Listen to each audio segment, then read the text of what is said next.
మారు మనస్సు దేవుడు కోరుకుంటున్నాడు మన నుండి. అంటే మన మనస్సు మారాలి. మనకు తెలుస్తుంది ఏది చెడో ఏది మంచో, తెలుసా?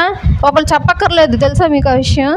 ఇప్పుడు సపోజ్ ఎగ్జాంపుల్గా పిల్లలు ఉన్నారు, పిల్లలు ఎగ్జాంపుల్గా ఎవరి దగ్గర ఎరేజర్ తీసుకున్నారనుకో, మీకు చెప్తారా? వచ్చి చెప్తారా? ఎందుకు చెప్పరు?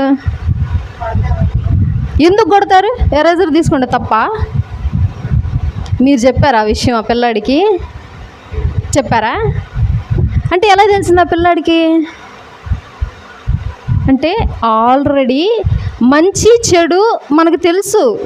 మనకు ఒకళ్ళు వచ్చి ఇది మంచి ఇది చెడు అని చెప్పక్కర్లే, మనకు అన్నీ తెలుసు. కానీ ఒళ్ళు కొవ్వెక్కి చేస్తూ ఉంటాం. దేవుడు చాలా చోట్ల ఇజ్రాయేలీలతో చెప్తా ఉంటాడు, కొవ్వెక్కి ఈ జనము ఈ విధంగా ప్రవర్తిస్తూ ఉన్నారు అని చెప్పి దేవుడు చెప్తా ఉంటాడు. కాబట్టి దేవుడు మన నుండి ఏం ఆశిస్తున్నాడు అంటే మారు మనస్సు.